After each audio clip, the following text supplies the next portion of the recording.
Breaking tonight, with more than 30 GOP primary contests behind us, the Republican convention is now looking more up for grabs. So what should we expect? Joining me now, Chairman of the Republican National Committee, Reince Priebus. Watch. The thing that seems to be concerning Donald Trump's fans, his voters, and Ted Cruz's voters is the possibility of somebody who's not in this race right now swooping into the convention as underdog, here to save the day, and party leaders convincing delegates, forget Ted Cruz, forget Donald Trump, forget John Kerry, vote for Mitt Romney, vote for Paul Ryan. Is that a possibility?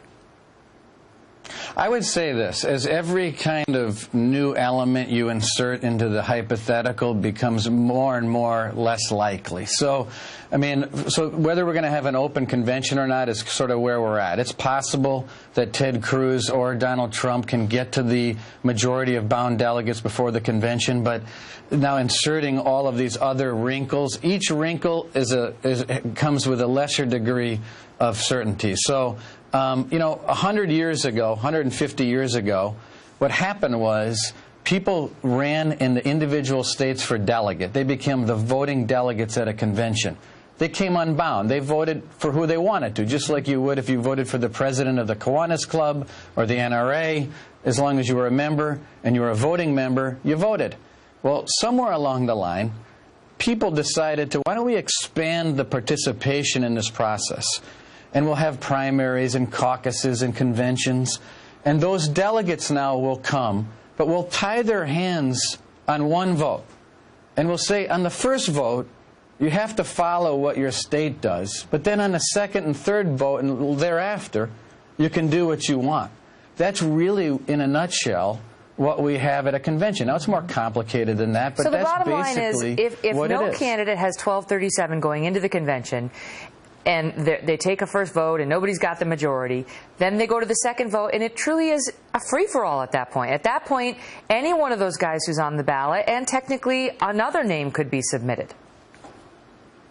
Generally, that's right. However, you have to consider that now these delegates that are going in bound to candidates, in many cases, they're going to be forming relationships with those candidates. And those candidates are going to be really smart, and they're going to talk to those delegates, and they're going to have informational. So it's not like suddenly on the second or third ballot, everyone just suddenly kind of goes wild. I think if you get to a third or a fourth or a fifth ballot, then that's when things could get interesting. But, you know, this is the way, actually, if you go back in the history of our party, but many conventions were open convention. I mean, we've seen that. There's been, I think, at least 8 contested conventions, and in most of those, the party who emerged as the nominee was not the party who went in with the most delegates.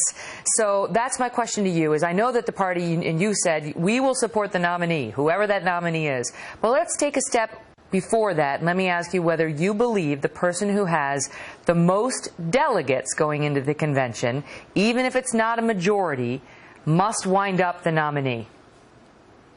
Well, I would never say must, but certainly I would probably state the obvious, that the closer you get to 1237, I would think that on the first or the second ballot, if you're really close, that it's obviously more likely. But you know, one thing that I have said many times, I'm not going to help anyone get to 1237. I mean, even if it doesn't matter. I'm not going to help you get delegates. I'm not going to hurt you and prevent you from getting delegates, nor am I going to ascribe to the theory that the minority of delegates actually chooses the nominee for the majority. You have to have a majority of delegates. That's, you know, not that it's that comparable, but I won the chairmanship, Megan, on the 7th ballot. Wow! Now, wasn't quite a landslide, but I was never behind.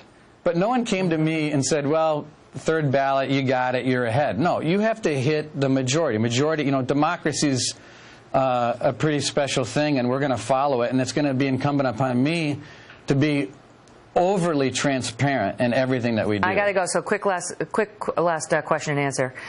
Do you think we're going to be headed for a contested convention, or do you think will be resolved before we get to July? You know, it's possible. I know that's not a great answer for you, but I'm not going to say absolutely. And I can't obviously say no way. I think it's possible. It's mathematically possible that we'll be in for an open convention. You're going to have You're going to have a lot on your hands, Mr. Chairman, if that happens, and we'll all be there to cover it. Thank you for giving us the time tonight. All right.